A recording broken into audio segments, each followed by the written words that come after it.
Salutations, everyone. This is Razor with 57 movie reviews from any movie that came out in the year 2013, going as fast as I can, starting from the bottom in ascending order to the best movie of the year. So let's get started. Movie 43, dumbest film I've ever seen. Just no redeeming quality whatsoever. Spring Breakers, what the fuck? At least have a plot in your film. Identity Thief, not funny, boring. Please let the Hangover formula die. After Earth, so bad it makes you laugh. Mortal Instruments, City of Bones, another failed young adult novel franchise with romance. Hangover Part 3, please let the Hangover formula die. It worked once. The Host, the best movie ever based off of a Stephenie Meyer book.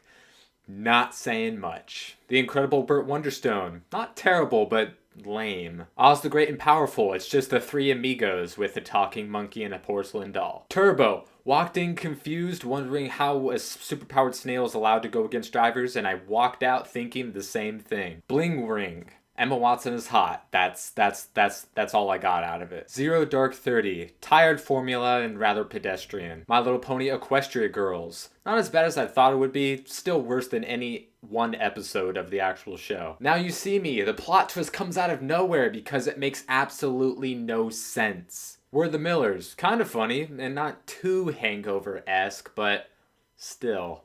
Let it die. Elysium, we get it. Illegal aliens good. No free healthcare bad. The Heat, kind of funny. Olympus Has Fallen. At least there's no Channing Tatum or Barack Obama. This Is the End.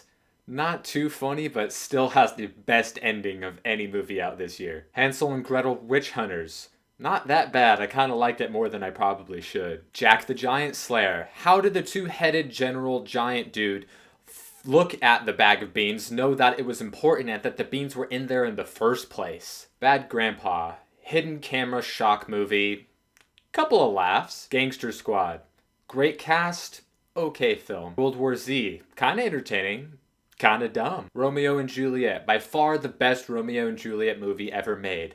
No Leonardo DiCaprio in sight. Kick-Ass 2, okay, but didn't really need to be made. Don John, great cast, not a very cohesive story though. Drinking Buddies, original story and very talented and attractive women. Pacific Rim, cool but huge plot holes. The Lifeguard, good story, not many likable characters, but Kristen Bell's so pretty. World's End, funny and interesting, but not really much else. The Wolverine, didn't feel like a superhero movie, which was great. It was just an action film with an immortal guy with claws. Pretty alright. Monsters University, kind of funny parts, but still at its core it's just a college frat movie and not really that good of a Pixar film. Coffee Town, original story, great writing, and Ben Schwartz is awesome. Thor Dark World, better than the first, great action. Despicable Me 2, pretty good sequel, not as good as the first, but not bad. Man of Steel, I like the nature and the fact it was more true to the nature of the comics, but still a lot of plot devices I didn't much care for. Warm Bodies, the actual best Romeo and Juliet film of the year. Funny, too. Iron Man 3, easily the funniest comic book movie ever made, but there was no Mandarin until there was a Mandarin, but he wasn't the Mandarin. And The Hobbit, Desolation of Smaug. It's The Hobbit, plus other stuff not from The Hobbit, plus Smaug. So, The To-Do List, easily the best sex comedy ever made, which isn't saying much at all, but still good and funny and actually really honest. Place Beyond the Pines, very unique way of storytelling, a little cliche at times. The Wolf of Wall Street, Scorsese is overrated, but still a good film. Gravity, very unique, easily the most overrated film of the year, but still pretty good. A lot of scientific inaccuracies. First of all, why is a medical engineer in space? And how would those satellites ever be in the same orbit? Frozen, Disney beats Pixar yet again. Funny, great music, and a little atypical of the storyline that we're used to from Disney movies. Ender's Game, didn't read the book personally, but it was a good movie for what they showed us, and I think they did a rather good job. Good acting, and they portrayed the story in a very reasonable fashion. The Hunger Games Catching Fire, up 10 spots from its predecessor a year ago on my list. It was a lot better. It was different, and this time it just wasn't a straight up battle royale riff off.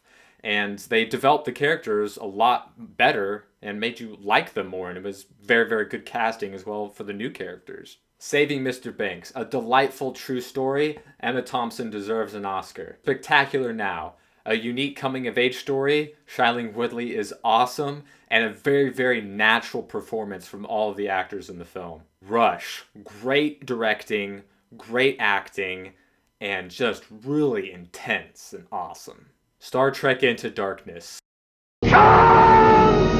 American Hustle, intriguing story, easily the best cast of any film of this year. The Secret Life of Walter Mitty, easily the most underrated film of the year, most underappreciated, most misunderstood. Very uplifting and awesome storytelling. Prisoners, super intense and great acting. Captain Phillips, Tom Hanks, Paul Greengrass. Done. 12 Years a Slave, amazing true story and tour de force acting. The Way, Way Back, a great honest original story handled a little differently than most with fantastic writing and acting. 42, The Answer to the Universe, as well as The Number of Jackie Robinson, a great American hero, legend, and story. Boom! That's 57 movie reviews. Hope you guys enjoyed, and I'll see you next time.